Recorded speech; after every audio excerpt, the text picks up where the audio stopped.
Hello, tasty to everybody. Yesterday I spoke at the University of Colorado on this issue, but then the audio was not clear, so many people requested that I make a statement on this, especially on the issue of His Holiness Dalai Lama, playfully kissing a boy and saying something politically incorrect. Those who know His Holiness the Dalai Lama, like Tibetans and Buddhists and people who have visited him and met him, will not see any story whatsoever in the story which is being shared and reported by major news media around the world. Number one, the incident happened in February 28. Why the news is going viral now after 5 weeks, that itself is a question.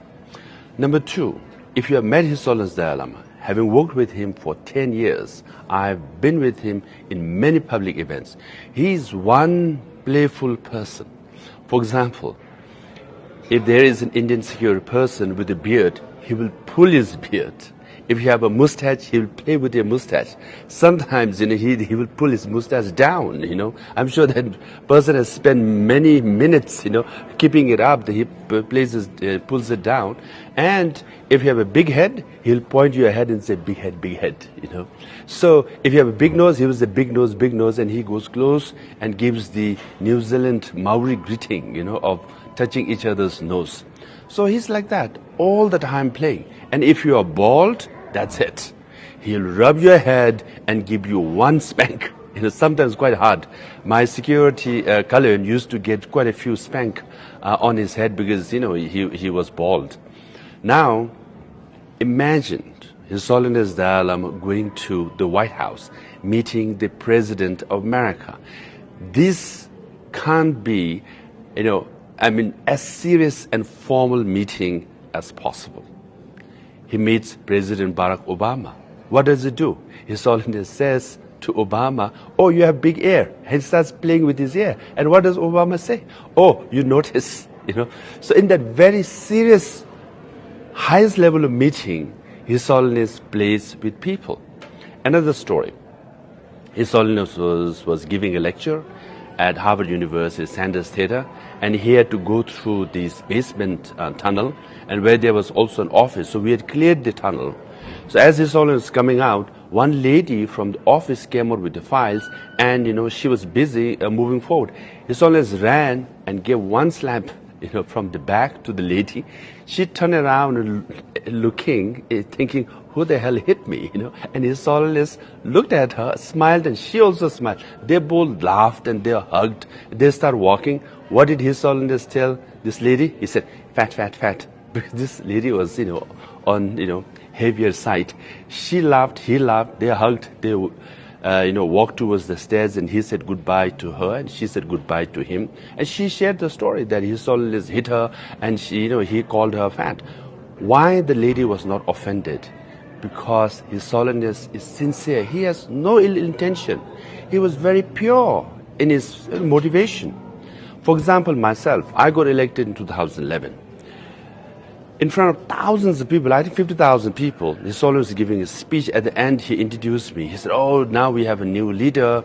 He's from Harvard and modern educated and all that. I was getting, quite proud. Then he said, his Tibetan is, of a school standard. Can you imagine? I'm supposed to be a Tibetan leader, supposed to have oratory skills and Tibetan language.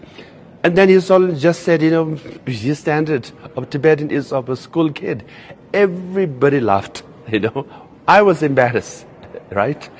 But what did I do? Did I feel anything bad towards His Holiness? No. Why? Because he's pure, he's sincere, he has no ill intention at all. I laughed with him. I was embarrassed. I wish he would be a little more politically correct with me in front of these people. But no, that's His Holiness for us, right? So, people should understand that if you watch the video with the boy, Tibetans will say, that boy is so lucky. He got a hug from His Holiness, and he also got a kiss, right? But then, from Western or others' perspective, I can understand it was politically incorrect. Then His Holiness office issued a statement, said sorry, to the boy and the family, anyone who was offended. Now that's the end of the story. We should move forward, right? But then, this rapper, musician, what Cardi B, and saying, oh, the people in power abuse their power. We should protect our children. And she shares the story about His Holiness and the boy. I mean, come on, give a break. Let me share with you a story that no one knows this. Maybe barely 10 people know about this. During COVID, right, America was number 1 in infection and death. India was number 2. That's where His Holiness Dalai Lama lived, right? So I was going to Washington, D.C., and his personal physician, Dr. Sitanla, called me and said, hey, when you go to D.C., America is about to launch, Pfizer vaccine. If you could get some vaccine for His Holiness, because His Holiness is 85 now, entering 86 years old at that time. All the people who died, majority of them were elders. And His Holiness Dalai Lama was vulnerable, given his age. Right? So I came to Washington, D.C. This is in November of 2020, right? And I met people at the White House, the Deputy National Security Advisors and others, and I made a request. And I said, His Holiness is very, he's given his age. We need to vaccinate him and protect from COVID. And White House agreed. And then message was conveyed to the U.S. Embassy in Delhi. They also agreed, right? And then the vaccine was supposed to be taken to Dharamsala. Now the personal physician of His Holiness and the personal secretary approached His Holiness. You know what His Holiness said? He said, oh, please thank the government of America, but I don't want Pfizer vaccine. Because 1.4 billion people in India, they don't have vaccine. And I see people here, ordinary people, they are not getting vaccine also, right?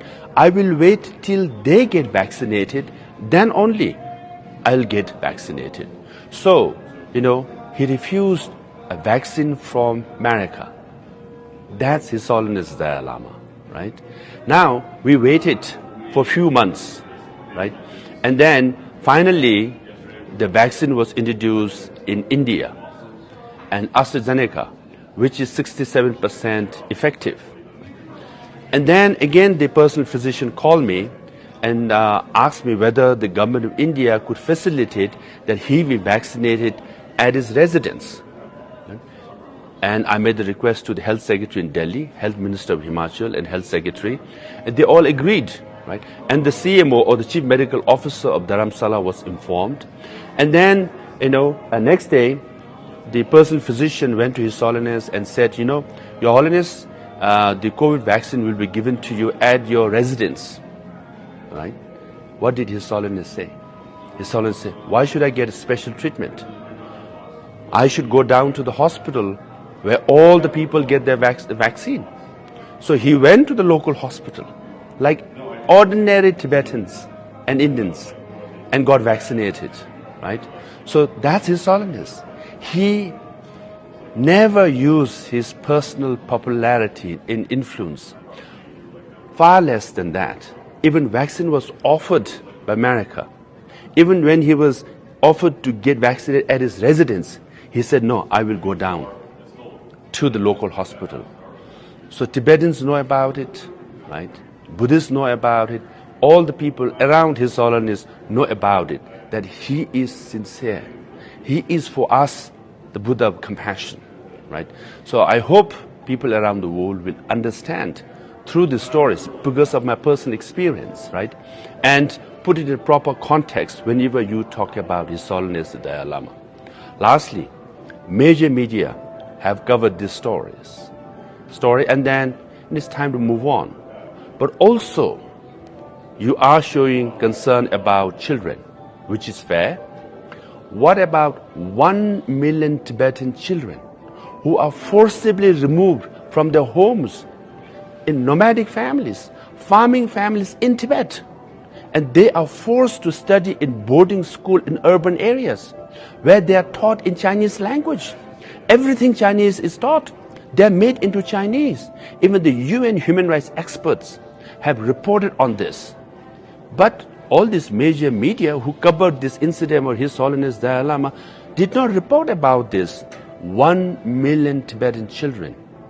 I hope, you all will report about serious and real issues in Tibet. So with that, I want to say thank you to everybody for listening. I hope you got a proper context based on my personal experience about His Holiness Dalai Lama. We love him. We are devoted to him because he is a great leader. He is the great 14th Dalai Lama of Tibet. Thank you.